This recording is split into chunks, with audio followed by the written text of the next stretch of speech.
কুড়িগ্রাম জেলার এটি হচ্ছে একেবারে ভোগডাঙ্গা ইউনিয়নের চর বড়াইবাড়ি এবং কাইম বড়াইবাড়ি। এখানের যে মানুষজন আছে, এখানে শত শত মানুষ একটি মানববন্ধনে দাঁড়িয়েছে। যে মানববন্ধনের বিষয়টি হচ্ছে এখানে তারা যে জায়গায় মানববন্ধন করছে, এই জায়গায় ধল্লা নদীর একেবারে উপরের জায়গাটা একটু, সেই জায়গাটাতে কিছু বালু ফেলা হয়েছে। স্থানীয়রা যেটা বলছে সেটি হচ্ছে বিআরডব্লিউ যে আসলে খনন করে, সেই খননের বালু তারা নিজস্ব জমিতে আবেদনের মাধ্যমে, অর্থাৎ তারা পানি উন্নয়ন বোর্ডে কিছু আবেদন করেছে, সেই আবেদনের মাধ্যমে, আবেদন পক্ষের মাধ্যমে সেই বালুগুলি এই যে তাদের নিজস্ব জমিতে ফেলানো হয়েছে। তারা যেটা বলছে এই বালু ফেলার মাধ্যমে তাদের আসলে বড় একটি ভাঙন ছিল এই দুই এলাকার, দুই গ্রামের মানুষের। তবে এই বালু ফেলার পরে কিছুটা ভাঙন অনেকটা রোধ হয়েছে। এখানে যারা মানববন্ধনে দাঁড়িয়েছে তারা বিভিন্নভাবে বলার চেষ্টা করছে যে আসলে তাদের বাড়িঘর আসলে খুবই ঝুঁকিতে আছে। বিগত সময়ে অনেকে 3বার 5বার পর্যন্ত ধল্লা নদীর ভাঙনে বিলীন হয়ে গেছে। সেসব সর্বশান্ত হওয়া মানুষরা আজকে এই মানববন্ধনে দাঁড়িয়েছে। তারা বলছে বর্তমানে আসলে কিছু স্বার্থন্বেষী মানুষ চেষ্টা করছে যে সে এই বালুটাকে টেন্ডার প্রক্রিয়ার মাধ্যমে বিক্রি করে দেওয়ার জন্য। জেলা প্রশাসনের মাধ্যমে সেই প্রক্রিয়াটা চলছে।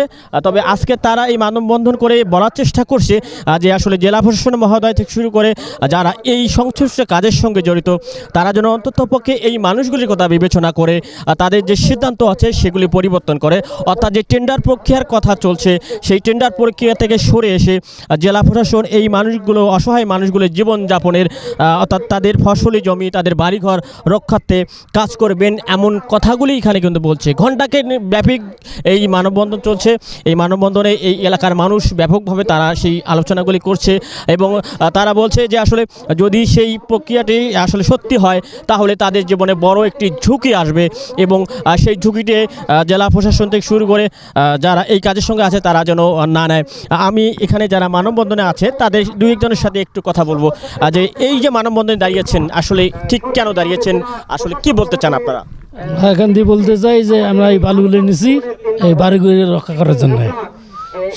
ওরা এই বালুগুলো আবার তুলে নিয়ে যাবে, এই জন্য আমরা এখানে দাঁড়াচ্ছি যে এই বালুগুলো যখন তুলে নিয়ে যায় না। কি সমস্যা হতে পারে এটাতে? এটা বালুগুলো নিয়ে গেলে এই এলাকাটা ভাঙি যাবে, আবার এই পানিটা স্রোতটা এই দিক দিয়ে ঢুকলে পুরোটা রাস্তা, এই পুরো বাড়িগুলো ভাঙি যাবে। তার জন্য আমরা এখানে দাঁড়াইছি।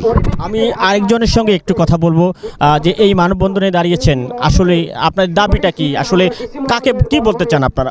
আমাদের দাবি হচ্ছে এই বালুটা এখানে রাখাতে আমাদের কাইনবাড়ি বাড়ি এবং চরবাড়ি বাড়ি দুইটা জায়গারে যেগুলো পিছনে বাড়ি আছে, এগুলো বাড়ি নদী ভাঙন থেকে রক্ষা আছে আপাতত। যদি এই বালুটা এখান থেকে অপসারণ করা হয় তাহলে এই বাড়িগুলো ঝুঁকিপূর্ণ অবস্থায় থাকবে, ধল্লা ভাঙনের ঝুঁকিপূর্ণ অবস্থায় থাকবে। আসলে আমি দুই একজনের সঙ্গে একটু কথা বলার চেষ্টা করলাম, তারাও সেই একই বক্তব্য দেওয়ার চেষ্টা করছে। অর্থাৎ তারা দাবি করছে আসলে এই বালুটি যদি আসলে টেন্ডার প্রক্রিয়ার মাধ্যমে বিক্রি করা হয় বা আসলে এখান থেকে নিয়ে যাওয়া হয়, সেক্ষেত্রে আসলে অরক্ষিত হয়ে পড়বে এই দুইটি গ্রাম, এই মানুষগুলির জীবন। আসলে এই যে মানুষগুলির কথা অনুযায়ী এই বালুগুলি রক্ষার্থে জেলা প্রশাসন এবং অন্যান্য যারা কর্তৃপক্ষ আছে তারা চেষ্টা করবেন, এমন দাবি এই এলাকার মানুষের।